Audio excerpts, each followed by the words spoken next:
after a significant rain delay, we're finally back in the field. Corn's yielding very well. Ground conditions are muddy. We're going. It's a little soft, but we're going.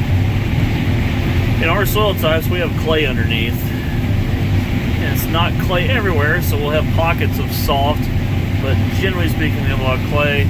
So we end up with like a greasy surface. So we won't sink in terribly deep, but it's very hard to, now we're on a bottom here, but you get up in these hillsides, it's very hard to maintain on your row, and you get along a terrace or something, and you end up with those silt pockets, and it just, you could have a very firm spot that's maybe slimy, and then 100 feet away you might have a place where you will bury your machine. It can be very challenging soils when you get excessive rainfall. But we're in pretty good shape here, and the sun is out today, so things are firming up and drying out. And we're down here on this bottom, way over there in that hill. Let's see if this will ever even clear up. I'm gonna stop here, so I'm gonna try. It's like extreme super zoom. Let's see if I can even get to where the camera. That's 7 miles away. About 7 miles, about right. But that way up there on that ridge is our farm. Anyway, kind of cool. We're just straight across, but it's a long ways over there. And that really didn't zoom all that well. Anyway, there's a fence here. This was the original acreage to this, or the original farmstead, I should say, to this property. This is a good yielding farm. They wanted to keep the original 40, I think it's about 20 to 25 acres farmable, something like that. They wanted to keep some of the original ground. I know the father at the time, I think he had cancer or something, and they ended up, this is in the 80s, and farming wasn't too good then, and they ended up deciding to sell this farm. You know, we terrace and tile, but it goes up into the hills, but some really nice rows on this farm. I mean, it really wraps the hillside well. It's a very good yielding farm.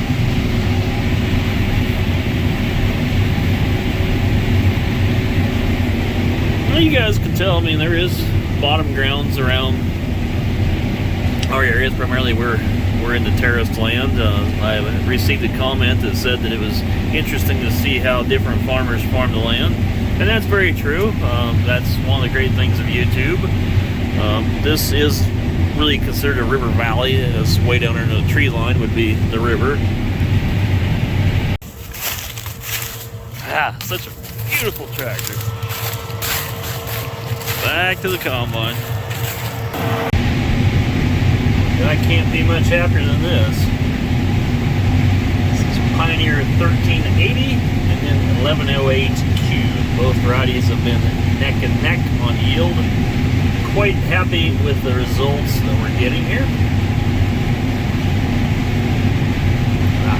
Soak it in. And it won't average this, but generally speaking, it's been in the high 2s to 300 range pretty much the whole field.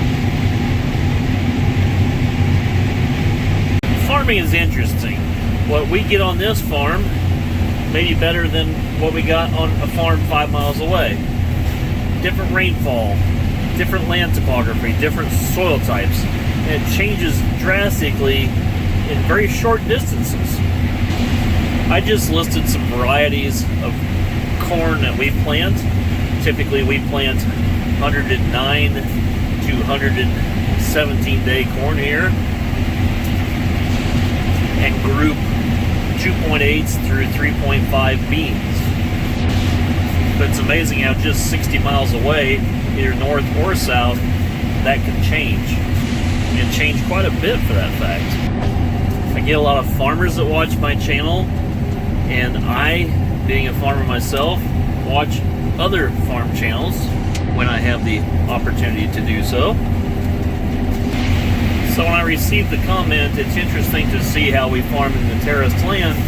That's an interesting comment to me, on the basis that it opens my eyes that even though farmers are essentially all in the same boat, we all do things differently. I watch a few other farm channels that have opened my eyes to products or things that are being done that would be what I would not regularly do. However, we've started incorporating a few of those things and found out they work very, very well. Other things other farmers do cannot be done on the sheer basis that our soil types, our growing conditions, our climate, our days of sunlight drastically differ so much. That being said, no two farm channels are going to be identical. I once in a while watch Cola Cornstar or Millennial Farmer. Those are both great advocates for agriculture. Those are both people that are filming everything that they do in their daily life. I mean, they film everything and they're telling their story so that people have an idea what's taking place out on the farm. Then of course you have different styles of agriculture and different styles of videos. One Lonely Farmer, he's done multiple tractor and equipment repair videos, which he's been a wonderful advocate to equipment repair knowledge and information. And there's other YouTubers that contest that he's saved them money on their repair bills. Knowledge is a tool. Particular operation, I've owned multiple pieces of equipment. I don't mind turning a wrench on a piece of equipment, and I know from those experiences what equipment is good, what equipment is bad. I have had multiple setup experiences, meaning tuning equipment to make it perform better, and I try to incorporate that into my YouTube channel so that hopefully others can learn from it. And I recently watched a Millennial Farmer video where he's having problems with his dual placement machine. We basically have the same machine, and I haven't had the problems he's having because I've taken what I've learned over the years and applied it to that machine to make it perform better. The term of farm tubers was coined as a group of essentially farmers with cameras. But what we have created as quote farm tubers is a network. It's an amazing network of farmers essentially helping farmers. It's a band of people that essentially are bound by agriculture. We're all in that same boat together, but at the same time all of our operations very differ, but it's interesting to learn and reciprocate with one another in the greater good. And that's not what always happens with some trolling and things that goes on amongst the channels. However, I am happy to take my channel and promote it as equipment information and knowledge. I would also like to venture out. I never feel I can learn enough. I'd like to venture out and incorporate why we do things. Agronomists, they fascinate me. Science fascinates me. Engineering fascinates me. You can never learn too much in a lifetime. And it's not on any farm channels, and it would be hard for even a lot of farmers to understand. But this corn we're raising is hybrid seed corn. If we were to take the corn that we're taking off this, that's going in the grain tank right now, and replant it, it wouldn't yield hardly anything. But for a farmer to know why, or to know why they kill male rows in seed corn, honestly, I don't think a lot of people raising the product, and that's including myself, really totally understand what they're doing or why. And that's evident through other occupations as well.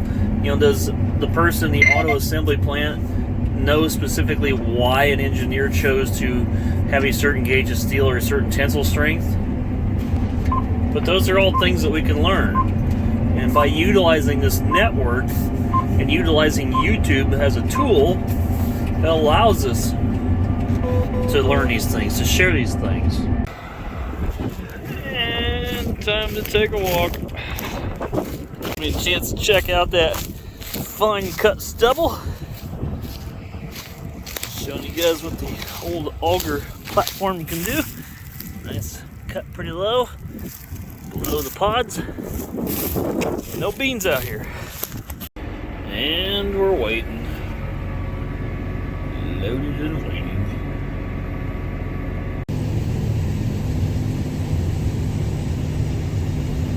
Welcome to the night harvest. November 7th, when our daylight savings ends, this will be 3:25 p.m. About that bad. Anyway, these Larson lights have helped a lot, but I am going to put some distance lighting. I'm gonna do something where I can get out there a little farther. They're great up close. I did angle them so that they go out there a little farther. I got to tighten up the brackets so they'll stay out there a little farther.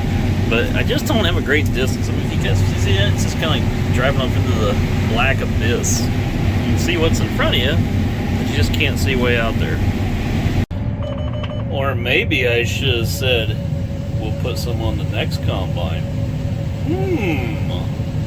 History never ends on this channel. Still running the 300 bushel range. It won't average that, but we're doing good. I am really surprised at how well that 4850 handles 1100 some bushels. We don't heap them clear out, but you can get 57,000 on there, so pulls it pretty easy. You start getting up to 60,000, 62,000, it's a little more than that 4850 wants, because we have some pretty good hills to go up on the way back to the bend. 4850 used to be a big tractor. That's just a 193 PTO horsepower factory, and by today's standards that's not huge, but they have changed the designations. That's PTO, not flywheel. The new ones are flywheel. I'm going to keep pushing into the night hours, trying to get this harvest brought in for the year. Not a huge amount left. Thank you guys for watching. I appreciate all of you. And let's keep those subscribers going. Let's see what this YouTube platform can offer. We'll see where we can take it. Good things coming. So stay tuned. Thanks for watching, guys. And if you want to know more about what's going on, as always, check the description below, as well as see my other channel. Called The Fed Up Farmer.